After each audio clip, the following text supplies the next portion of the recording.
My son is about to start jiu-jitsu here in South Korea. We are 100% new to jiu-jitsu. Is there anything an 11-year-old should know before he goes? I think that's a question for you, Jimmy. You did a lot of kids training in Arizona.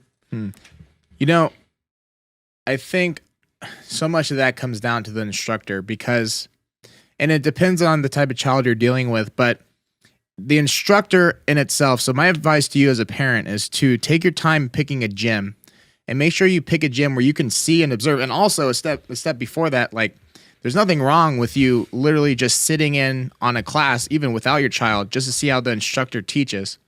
Because depending upon the child that you have and their personality, they may respond well to certain instructors and not so well to others. To me, the instructor needs to be able to maintain a strict environment, but also keep it fun. Because if you come in there like a drill sergeant, that just turns so many different kids off. And they're kids, so they just accept it for what it is. And they almost equate it to school. But that's the problem. You don't want kids to think about jiu-jitsu as school. It's when kids spend all day at school and then they come to class and then they're under a drill instructor that just drills.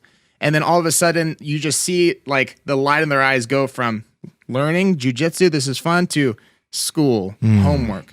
And you have to be able to decipher the difference when you're dealing with children. That's the most important thing.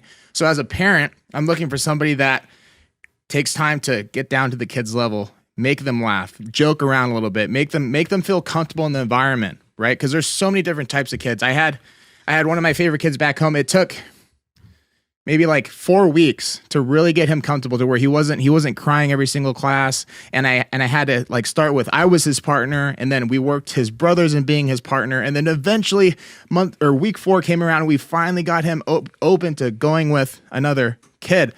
But he would have not even been willing to go through that process had I not put the extra effort in early on to like progress. Literally progression is the whole thing of this podcast, is knowing how to progress each individual kid. And you don't get that unless you have an instructor that truly gives a shit.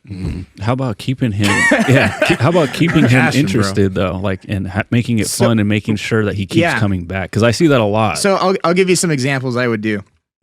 My little kids class, Toriando passing, right? Pushing the knee, J camping, as Gordon Ryan talks about. Okay, we're going to move the knees to the left and then push them down. And then look, ring around the rosy, ring around the rosy.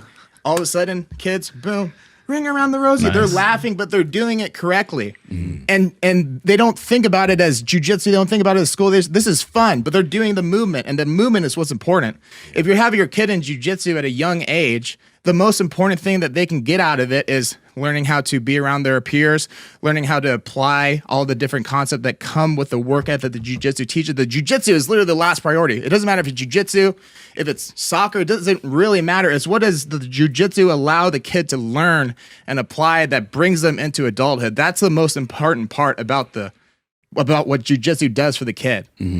So again, you make it relative to what they know, what they like. Get to know the kids. Spend time talking to the kids. Talk to their parents. Get to know and build relationships. That's what an instructor that gives a shit does when it comes to leading a kids class. How about some mistakes that he's all fired up. There you go. How about some mistakes that parents make? So let's see. Okay. Yeah. Sorry, no, I could. Yeah. Sorry. There's a story behind that one. Anyways, Gotcha, so I would say, yeah, it's important because I think a lot of parents come in and they want their kids to be disciplined, which is perfect. That's exactly what it should do. But also, again, maintaining a level of fun. I think a lot of kids like, just do whatever to my kid, like make him run, make him sprint, all that. And like maybe it has a time and place. But the kid enjoying coming and having fun and prioritizing fun in jiu-jitsu is where they're going to maximize what jiu-jitsu can give them. They have hard elements. All right, kids, everybody sprint down and back until I say stop. But I'm saying it like we're having fun versus I'm saying it like run down and back, quiet, stuff like sit on the bench, right? Like there's a difference that motivates kids to want to keep coming and then motivates kids to then ask me as the instructor, hey, what about this tournament? When the kid asks the instructor, then you got him sold. Then they're bought in. Then you got a jiu-jitsu practitioner for life, nearly guaranteed.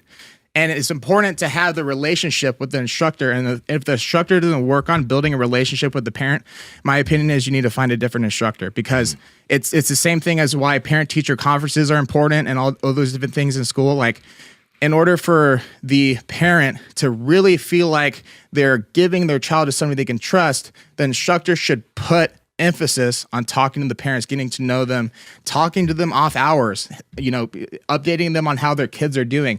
You're in a teacher role, you're in a coaching role, and with that is more than just, here's a technique, go do it. All right, bye, see you tomorrow. There's just so much more to the job than that. And if you find an instructor that fits these certain criteria, then you're at the right place. Solid. All right, cool. From the Romeo Stone. Sorry. Dog, don't apologize. That was fantastic. I got fucking fired up, man. I am fucking shaking. Yeah. Well, I mean, I want my son to start jiu-jitsu as soon as possible, so that's why those are mainly for me. I'll squeeze this.